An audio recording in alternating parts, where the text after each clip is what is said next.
Video like जरूर कर लीजिए और ऐसे वीडियो लगातार फ्री में पाने के लिए चैनल को तुरंत सब्सक्राइब कर लीजिए और बेल आइकन को जरूर टैप कर लीजिए ताकि आगे भी सारे वीडियो आपको मिलते रहे। यूट्यूब में फॉलो करते हैं तो प्लीज ये वाला फ्री टेलीग्राम चैनल जरूर ज्वाइन कर लीजिएगा। सारे नोटिफिकेशन सारे अपडेट यहीं पे आते हैं, ध्यान रखिए। हेलो फ्रेंड्स, स्वागत है आपका सीसैट प्रिपरेशन के इस यूट्यूब चैनल पर।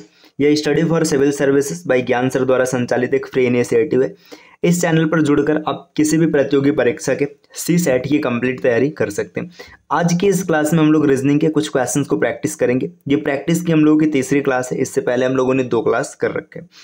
देखिए, अगर आप हमारी टीम के पेड कोर्सेज से जुड़ना चाहते हैं तो ये टीम का नंबर दिया गया, आप दिए गए नंबर्स पे संपर्क कर सकते हैं। अभी फिलहाल में दशहरा के उपलक्ष्य में 10% की छूट भी चल रही है, जो कि लिमिटेड टाइम के लिए। तो आप जल्दी से हमारे टीम से संपर्क कीजिए और 10% छूट का लाभ उठाइए। चलिए स्टार्ट करते हैं अपनी क्लास को। देखिए, इससे पहले हम लोगों ने 33 क्वेश्चन को कर रखा है, तो आज से हम लोग क्वेश्चन नंबर 34 से स्टार्ट कर रहे हैं। क्वेश्चन नंबर 34 आपके सामने ये है। देखिए, यहाँ पे इसका इंग्लिश वर्जन है और इस साइड ये हिंदी वर्जन है। आप जिस लैंग्वेज में सेटिस्फाइड है, आपको जो लैंग्वेज समझ में आता है आप उसके साथ जा सकते हैं। ठीक है, दिया निम्नलिखित 3 चित्रों का परीक्षण कीजिए जिसमें संख्याएं एक निश्चित पैटर्न का अनुसरण करती हैं। देखिए, यहाँ पे आपको पैटर्न दिया, अब आपको फाइंड आउट करना है कि यहाँ पे ओरिजिनल नंबर कैसे बनेगा, मतलब जो क्वेश्चन मार्क है यहाँ पे आंसर कैसे आएगा। देखिए, अगर आप एनालाइज करेंगे तो देखिए आपको पता चल रहा है 6 और 4 10 होता है, 10 का आधा 5 लिखा गया। ठीक, इसी प्रकार से देखिए 7 और 5 12 होता है, 12 का आधा 6 लिखा गया। तो यहाँ पर 8 और 6 14 हो जाएगा, तो 14 का आधा 7 बन जाएगा। ऑप्शन नंबर डी इसका बिल्कुल सही हो जाएगा। चलिए अब आते हैं अपने अगले प्रश्न पर। अगला प्रश्न आपके सामने ये, आपको यहाँ पे क्या करना है, लुप्त संख्या ज्ञात करना है। ठीक है, यहाँ पे इसका इंग्लिश वर्जन है find out the missing number. अब देखिए यहाँ पे मिसिंग नंबर आपको कैसे मिलेगा, इसमें क्या पैटर्न चल सकते हैं, आपको पैटर्न ढूंढना है। तो चलिए हम लोग देखते हैं क्या हो सकता है। देखिए 8 और 5 13, 13 और 8, ये क्या हुआ, यहाँ पे लगता है बोर्ड टच हो गया गलती से। चलिए देखिए 8 और 5 13 हो जाएगा। ठीक है, 13 और 8 21 होता है, 21 और 4 25 हो जाएगा, है ना। 25 है तो देखिए 5 का स्क्वायर कितना होता है, 25 होता है। तो बाहर का 25 आ रहा है, अंदर लिखा है 5, मतलब 5 का स्क्वायर। इसी प्रकार देखिए 10 और 10 20, 20 और 7 27, 27 और 9 36, है ना। 6 का स्क्वायर 36 होता है, क्लियर है। तो देखिए यहाँ पे आपके सामने क्या दिख रहा है, आपको 7 दिख रहा है। 7 का मतलब कि 49 हो जाएगा, है ना, 49 हो जाएगा। अभी 49 आया कैसे होगा, 49 आपका आया होगा। देखिए इन तीनों को ऐड किया जाएगा, इन तीनों को आप ऐड करेंगे तो आपको मिलेगा यहाँ पे क्या हो जाएगा, देखिए 14 और 12, है ना। 14 और 12 कितना हो जाएगा, 26 हो जाएगा। 26 में 15 को ऐड करेंगे 41 हो जाएगा, 41। और यहाँ पे जो क्वेश्चन मार्क है इसे भी तो ऐड करना है, तो आप ऐड करेंगे x, ये 41 इधर प्लस है, इधर आएगा माइनस हो जाएगा। तो x बराबर आपको 8 मिल जाएगा, जो कि इसका बिल्कुल सही आंसर होगा। देखिए अगर ये प्रश्न आपको नहीं समझ में आया तो एक बार फिर से आप इसको देख लीजिए। रुके, साइज को थोड़ा सही करते हैं पेन के। ठीक है, चलिए देखिए प्रश्न यहाँ पे क्या बोल रहे हैं, यहाँ पे आपके सामने सर्कल दिया है ना, सर्कल पे कुछ नंबर्स रखे हैं। देखिए ये बाहर वाले ना सभी नंबर्स को ऐड किया गया। अब बाहर वाले नंबर्स को ऐड करेंगे तो आपको 25 मिलेगा। अंदर लिखा है 5, तो 5 मतलब क्या है, देखिए 25 और ये 5 का रिलेशन दिया तो 5 का स्क्वायर 25 होता है। ऐसे अब बाहर वाले नंबर्स को ऐड करेंगे ना तो आपको 36 मिलेगा। अंदर लिखा है 6 का स्क्वायर 36 हो जाएगा। अब देखिए अंदर लिखा है 7 ना, मतलब 7 का स्क्वायर कितना होता है, 49 होता है। अब बाहर वाले नंबर्स को जब आप ऐड करेंगे तो आपको 49 मिलना चाहिए। यहाँ पे क्वेश्चन मार्क है, इसकी वैल्यू नहीं पता है ना। तो क्वेश्चन मार्क और प्लस 3 नंबर्स को जब ऐड करेंगे तो 41 मिलेगा। 41 को इधर ट्रांसफर कर देंगे तो x बराबर 8 हो जाएगी। इसका तरीका था। अगला प्रश्न है प्रश्न संख्या 36। यहाँ पे क्या बोला जा रहा है, आपको इस आकृति में त्रिभुज की संख्या फाइंड करनी है। देखिए यहाँ पे आपको एक ज्यामिति दी है, इसमें आपको त्रिभुज ढूंढना है। तो देखिए आपको पता होगा जब कभी भी ऐसी ज्यामिति बनती है, इसमें जितने सेगमेंट होते हैं त्रिभुजों की संख्या उनके योग के बराबर है। जैसे 1 + 2, इसको जोड़ेंगे तो आपको त्रिभुजों की संख्या 3 मिलेगी। तो इस प्रकार इस ज्यामिति को देखिए, ये बड़ा वाला ट्रायंगल है ना, ये जो साइड में ऐसे पेन चलाया जा रहा है। देखिए आप देखेंगे तो यहाँ पे आपको कितने ट्रायंगल मिलेंगे, 3 मिलेंगे, है ना। अब मैं कलर चेंज करके दिखाता हूँ। देखिए 3 यहाँ पे मिल गया। अब इसी प्रकार जब आप आगे बढ़ेंगे, देखिए ये सेक्शन है ना, 3 यहाँ पर भी मिलेगा। ठीक है, 3 और 3 ये लाइन रही है, 3 और 3 कितना हो गया, 6 हो गया, है ना। अब यहाँ पे देखिए 6 होने के बाद देखिए ये छोटा वाला सेक्शन है ना, 3 यहाँ पे मिल जाएगा, 6 3 9 हो गया। और ऐसे ही यहाँ पे भी 3 मिल जाएगा, 9 3 12 हो जाएगा। तो इसमें त्रिभुजों की कुल संख्या हो जाएगी 12, ऑप्शन नंबर डी। चलिए अब आते हैं अगले प्रश्न पर। प्रश्न नेक्स्ट 37 नंबर का क्वेश्चन क्या दिया, अधोलिखित को तार्किक क्रम में व्यवस्थित कीजिए और नीचे दिए गए कूट को से सही उत्तर दीजिए। अब यहाँ पे देखिए रेखा, वृत्त, बिंदु, गोला। तो देखिए सबसे पहले आप पॉइंट खींचेंगे, है ना। सबसे पहले पॉइंट आएगा, तो पॉइंट आने का मतलब है कि पहला ऑप्शन तीसरा होना चाहिए। मतलब यहाँ पे देखिए ऑप्शन बी कैंसिल हो गया और ऑप्शन डी कैंसिल हो गया, क्योंकि ये 3 से शुरुआत ही नहीं है। पॉइंट के बाद पॉइंट क्या बनेगा, पॉइंट बनेगा लाइन, है ना। तो ये आपका गलत हो गया, ऑप्शन सी इसमें बिल्कुल सही हो जाएगा। अब आते हैं अगले प्रश्न की ओर। अगला प्रश्न क्या है?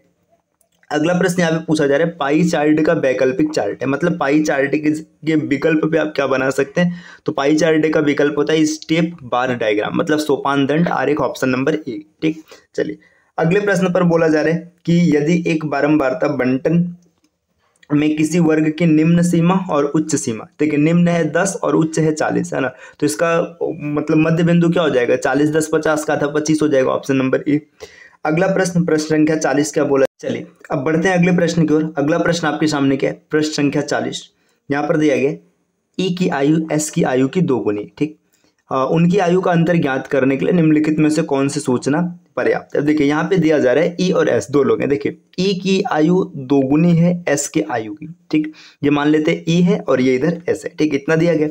अब बोला जा रहा है ना कि इनका डिफरेंस, देखिए डिफरेंस 1 यूनिट का दिख रहा है, लेकिन डिफरेंस कितने वर्ष का है ये निकालने के लिए आपको कौन सा इन्फॉर्मेशन चाहिए? तो देखिए पहला इन्फॉर्मेशन देखते हैं, 5 वर्ष पश्चात उनकी आयु का अनुपात 9 और 5 होगा। देखिए 5 वर्ष बाद की अगर बात करेंगे तो देखिए 5 साल जब आप आगे आएंगे तो आयु का अनुपात हो जाएगा 9:5।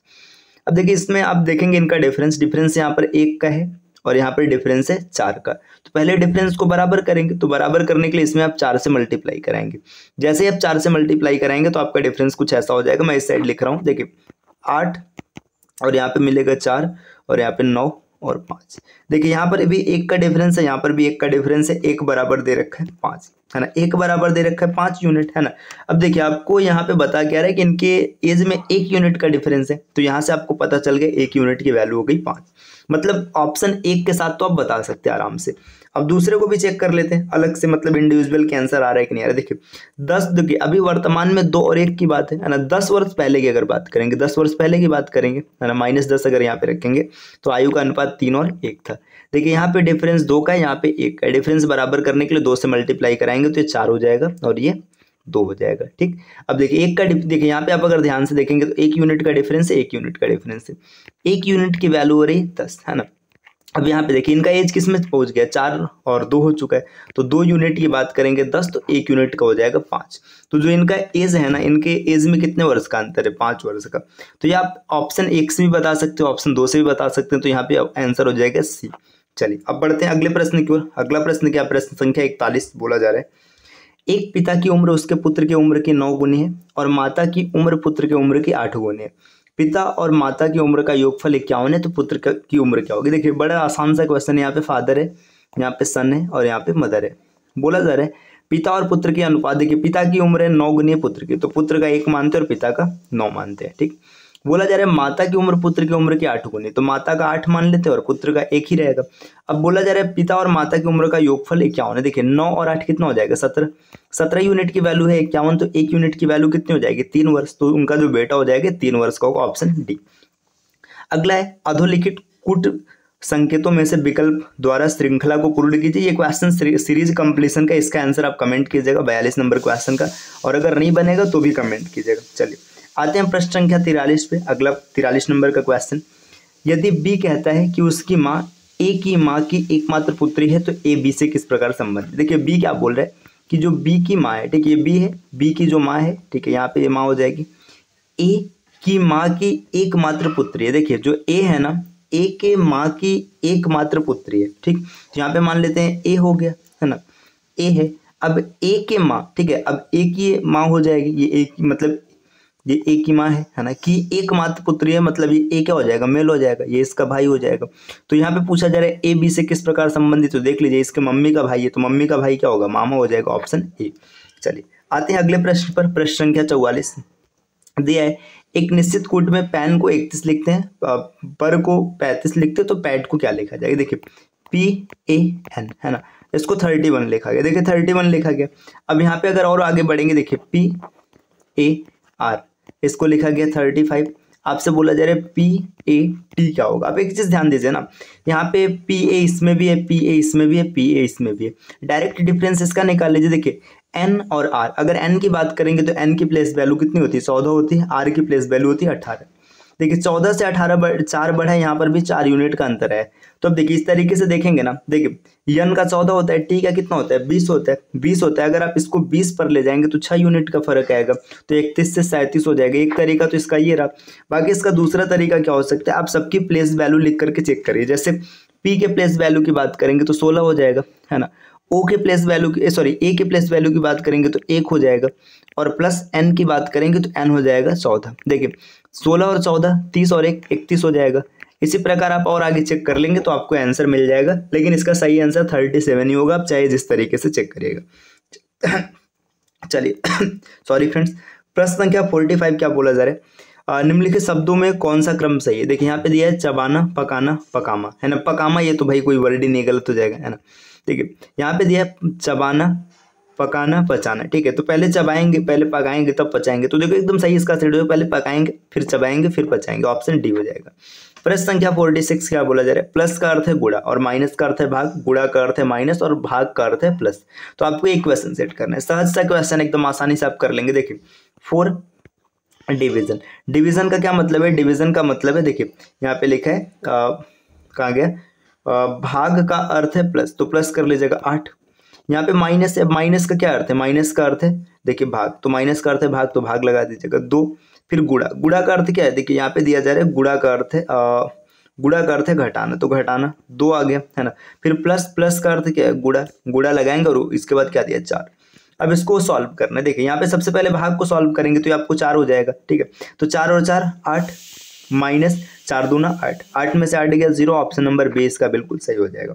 चलिए प्रश्न संख्या 47 की अगर बात करेंगे कि 47 का क्वेश्चन क्या होगा। देखिए प्रश्न संख्या 47 आपको ये कहता है, चलिए देखिए यहाँ पे दिया है निम्नलिखित कथनों की जांच करनी। कमला रवि की पत्नी नहीं है, ठीक, कमला जो है रवि की पत्नी नहीं है। प्रेमलता रवि की माँ है। सीता प्रेमलता की एकमात्र पुत्र वधू है, ठीक। अब यहाँ पे बोला जा रहा है कि कौन सा निष्कर्ष निकाला जा सकता है। कमला सीता की बहन है, प्रेमलता कमला की माँ है, तो चलिए फैमिली ट्री को ड्रॉ करते हैं। देखिए कमला जो है रवि की पत्नी नहीं है, ठीक है, कोई दिक्कत नहीं। प्रेमलता रवि की माँ है। देखिए यहाँ पे जो प्रेमलता है, ठीक है, यहाँ पे मैं सेट करता हूँ, यहाँ बना, देखिए जो प्रेमलता है PREM, मैं प्रेम लिखता हूँ खाली, जो प्रेमलता है ये रवि की माँ है, ठीक, रवि की माँ है, सही हो गया, है ना। आगे बोला जा रहा है सीता प्रेमलता की एकमात्र पुत्र वधू है। देखिए ये रवि हो गया, है ना। सीता इसकी क्या हो जाएगी, पत्नी हो जाएगी। सीता रवि की मतलब ये इसकी पत्नी हो गई, क्योंकि एकमात्र, ये कहाँ चला गया पूरा, देखिए यहाँ पे इस साइड लिखते ताकि कोई दिक्कत है। देखिए यहाँ पे बोला जा रहा है कि कमला रवि की पत्नी नहीं, ठीक है। प्रेमलता जो है रवि की माँ है, ठीक है। तो जो प्रेमलता है यहाँ पे, प्रेमलता जो है ये रवि की माँ है, ठीक, इसको रवि की माँ बनाते हैं। आगे बोला जा रहा है जो सीता है वो रवि की पत्नी है, तो सीता यहाँ पे इसकी पत्नी हो जाएगी। अब पत्नी है तो ये वाइफ हो, मतलब ये फीमेल होगी। आगे बोला जा रहा है कमला रवि की पत्नी नहीं, ठीक है, ऐसे भी कमला रवि की पत्नी नहीं होगी, तो कमला का इन्फॉर्मेशन नहीं मिल रहा है, ठीक है। देखिए कमला सीता की बहन है ना, कमला कोई इन्फॉर्मेशन नहीं मिल रहा है, खाली इतना दिया कि रवि की पत्नी नहीं है ना, तो पहला गलत हो जाएगा। देखिए आगे बोला जा रहा है प्रेमलता कमला की माँ है, जो प्रेमलता ये कमला की माँ है, ये भी इन्फॉर्मेशन नहीं है ना। सीता रवि की पत्नी, ये डायरेक्ट दिख रहा है, सही है, ठीक है। कमला प्रेमलता की पुत्र वधू है, तो इसमें भी कोई इन्फॉर्मेशन क्लियर नहीं हो रहा है, तो ऑप्शन नंबर सी इसका बिल्कुल सही हो जाएगा। चलिए अगले प्रश्न पर आते हैं। प्रश्न संख्या 48 क्या बोला जा रहा है, यहाँ पे कुछ आपको निष्कर्ष, मतलब ये वाक्य दिया, स्टेटमेंट दिया, और इसके बाद इसका निष्कर्ष निकालना। देखिए कोई भी बहादुर कायर नहीं होता, मतलब जो बहादुर है वो कायर नहीं। तो देखिए यहाँ पे लिख लेते हैं बहादुर के लिए बी और कायर के लिए के, है ना, एकदम हिंदी के तरीके से करते, अदरवाइज यहाँ पे ब्रेव एंड कॉवर्ड भी किया जा सकता था, ठीक है। कोई भी बहादुर कायर नहीं है ना। कुछ सिपाही कायर हैं, देखिए कुछ सिपाही जो है ना ये कायर है, ठीक। अब इसका निष्कर्ष देखते, कोई सिपाही कायर नहीं होता। अब कोई सिपाही कायर नहीं होता यहाँ पे हो ही नहीं सकेगा, क्योंकि देखिए यहाँ पे दिया कुछ सिपाही कायर है, तो गलत हो जाएगा। आगे सभी सिपाही बहादुर होते हैं, कुछ नहीं पता है ना, ये भी गलत हो जाएगा। चलिए आगे देखिए कुछ सिपाही बहादुर नहीं होते। अब कुछ सिपाही, देखिए ये वाला जो सिपाही है ना, ये जो कायर के अंदर है, ये बहादुर नहीं हो सकता कभी भी, तो ये इसका सही हो जाएगा। कुछ सिपाही बहादुर होते हैं, अब यहाँ पे क्लियर नहीं, तो ये भी गलत हो जाएगा, तो ऑप्शन नंबर सी इसका बिल्कुल सही हो जाएगा। चलिए आते हैं अगले प्रश्न पर। अब इसमें दिया है कि निम्नलिखित आकृति में से कौन सी आकृति अलग है, तो आपको ये आकृति देखना है कौन सा अलग है। देखिए यहाँ पे एक तरीके से पंचभुज दिया है, इसमें अंदर भी पंचभुज है, सही है। यहाँ पे वृत्त है, अंदर भी वृत्त है। देखिए ये वर्ग है, मतलब अंदर भी वर्ग है, या फिर आप आयत बोले या डायरेक्टली चतुर्भुज भी बोल सकते हैं। लेकिन ये बाहर त्रिभुज है, अंदर चतुर्भुज है, तो ऑप्शन सी यहाँ से अलग हो जाएगा। तो ये इसका बिल्कुल सही आंसर हो जाएगा, ऑप्शन सी इसमें मेल नहीं खा रहा है। चलिए अगले प्रश्न पर आते हैं, प्रश्न संख्या 50 है ना। 50 में क्या दिया, निम्नलिखित युक्तियों पर आपको विचार करना है। सभी कवि आलसी होते हैं। देखिए जितने भी कवि हैं सब क्या है, सब आलसी हैं, ठीक। कोई कवि आलसी नहीं होता। अब बोला जा रहा है कि कोई कवि आलसी नहीं होता। देखिए अब यहाँ पे इसका निष्कर्ष क्या दिया जा रहा है कि कौन सा तर्क निकाला जा सकता है। देखिए क्वेश्चन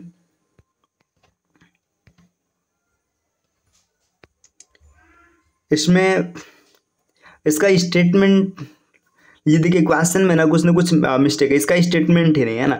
अगर स्टेटमेंट नहीं रहेगा तो स्टेटमेंट के बिना कंक्लूजन कैसे बनेगा। यहाँ पे डायरेक्ट कंक्लूजन दिया है, ठीक है, इसका स्टेटमेंट मिसिंग है, तो ये क्वेश्चन थोड़ा सा मिस है। चलिए आते हैं प्रश्न संख्या 51 पे। देखिए अब यहाँ पे 51 में क्या बोला जा रहा है, 51 में बोला जा रहा है निम्नलिखित युग्म में से किसमें वही संबंध जो जी और जे का, क्यू और यू का है, तो इसमें से किसके बीच में। तो प्रश्न संख्या 51 का आंसर आप कमेंट कीजिएगा। अब इसके बाद की क्लास हम लोग अगले क्लास में करेंगे। तो हम लोगों ने 50 क्वेश्चन को कवर कर लिया। अगला क्लास इसके आगे से होगा, और उस वीडियो को देखने के लिए चैनल को सब्सक्राइब कर लीजिएगा। और इस समय study for civil services team में दशहरा ऑफर चल रहा है, जिसके तहत सभी कोर्सेज पर 10% की छूट दी गई। तो आप अगर उस ऑफर का लाभ लेना चाहते हैं तो study for civil services application install कीजिए, या जो नंबर स्टार्ट में बताया गया था उन नंबर से आप संपर्क कर सकते हैं, जिससे आपको आसानी से कोर्स मिल जाएगा। चलिए मिलते हैं आपसे नेक्स्ट वीडियो में कुछ नई इन्फॉर्मेशन के साथ। तब तक के लिए take care, bye bye and thank you.